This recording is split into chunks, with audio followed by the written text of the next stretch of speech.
নমস্কার। আজকের গুরুত্বপূর্ণ আলোচনা সন্তান নিয়ে। সন্তান ছেলে মেয়ে। আমি আগেও বলেছি, আজকেও বলছি, আর যতদিন বেঁচে থাকবো ততদিনই বলবো।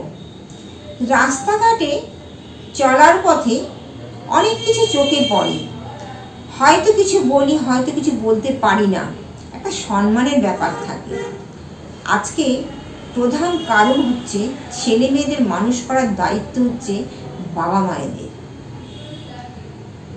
দেখুন, প্রতিদিনই আমাকে চেম্বার, চ্যানেল, বহু জায়গায়, অনেক বাড়িতে বাস্তু আমি যাই। রাস্তাঘাটে অনেক কিছু চোখে পড়ে, নিজে লজ্জিত হই। ঈশ্বরচন্দ্র বিদ্যাসাগর আমাদের ছেলেরা ধুতি পরবে, মেয়েরা শাড়ি পরবে। আজকের দিনে যেভাবে আমাদের পোশাকটা এসেছে, সেই পোশাকটা কিন্তু খুব চোখে লাগছে। কারণ শাড়ি পরা তো উঠেই গেছে, ঠিক আছে, চুড়িদার, কুর্তি, লেগিংস, জিন্স যাই পরুক না কেন, একটু ভদ্র সভ্য হয়ে যদি জামা কাপড় পরা যায়, তাহলে কিন্তু বাইরের যারা দেখেন পরিস্থিতি তাদেরও ভালো লাগবে, বাবা মায়েদেরও ভালো লাগবে। ছোট ছোট জামা কাপড় পরে আমি ট্রেনেই দেখছিলাম, একদিন যাচ্ছিলাম ট্রেনে করে, একজন বৃদ্ধ বয়স্ক লোক আমার পাশেই বসে আছেন। আমি জেনারেল কম্পার্টমেন্টে উঠেছি।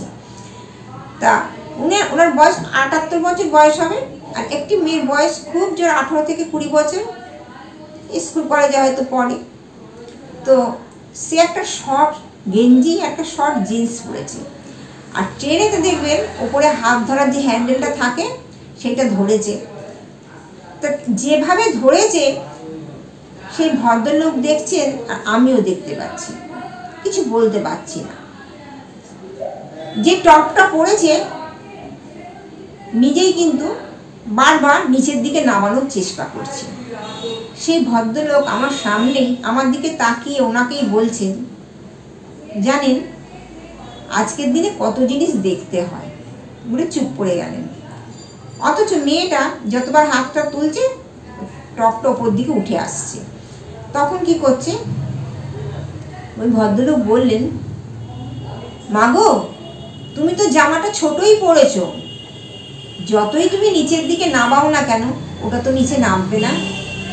লজ্জায় মেয়েটা মাথা নিচু করে ভদ্রলোককে আমার সামনে বলল, আপনার কথাটা আমার চিরদিন মনে থাকবে, আর আজকে আপনার কাছেই বলে যাচ্ছি, আর কোনোদিন কিন্তু ছোট জামা আর জিন্স পরবো না।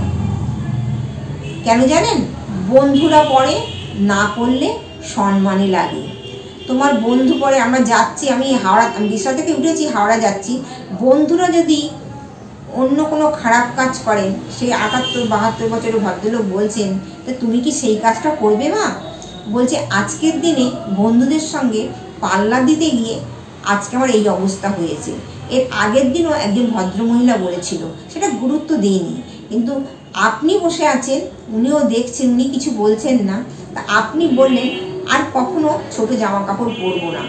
সেই জন্যে বিদ্যাসাগর কিন্তু ধুতি আর শাড়ি দিয়েছিলেন, ছেলেরা ধুতি পরবে, মেয়েরা শাড়ি পরবে। কিন্তু আজকের দিনে ছেলেরা প্যান্ট শার্ট পরছে, জিন্স পরছে, মেয়েরাও কিন্তু চুড়িদার পরছে, কুর্তি পরছে, টপ জিন্স পরছে। কিন্তু মায়েদের বলবো শোভনীয়, হাত কাটা, স্লিভলেস, এইগুলো না, শর্ট, মানে হাঁটুর ওপরে দেখা যাচ্ছে ওপরকার জায়গাটা। আর কি বলবো, এটা অনেক মানুষকে, ছেলে মেয়ে যেই হোক না কেন, ইয়ং জেনারেশন ছেলেমেয়েরা তাদেরকে খুব আকর্ষণ করে। এই আকর্ষণের জায়গাতেই কিন্তু বিপদরা এসে যায়। তাই বলবো, আমরা কিন্তু এই পুরনো জায়গা থেকে আমরা নতুন জায়গায় আবির্ভাব হয়েছি। আপনারা দেখবেন আমরা কিন্তু আবারও কিন্তু পুরনো জায়গাতেই ফিরে যাব। কারণ আমাদের আফটারের জামা কাপড় ছেলে মেয়েদের পরানো, ফ্যাশন করে, ভালোবেসে, সে তার ভালো লাগা, তার ভালো লাগাটা ভালো লাগা, আর আপনাদের ভালো লাগাটা ভালো লাগা নয়। তাই ছেলে মেয়েদের জামা কাপড় পরান বা খাওয়া দাওয়া করান, কলেজে পড়ান, ভদ্র সভ্য গড়ে তুলুন।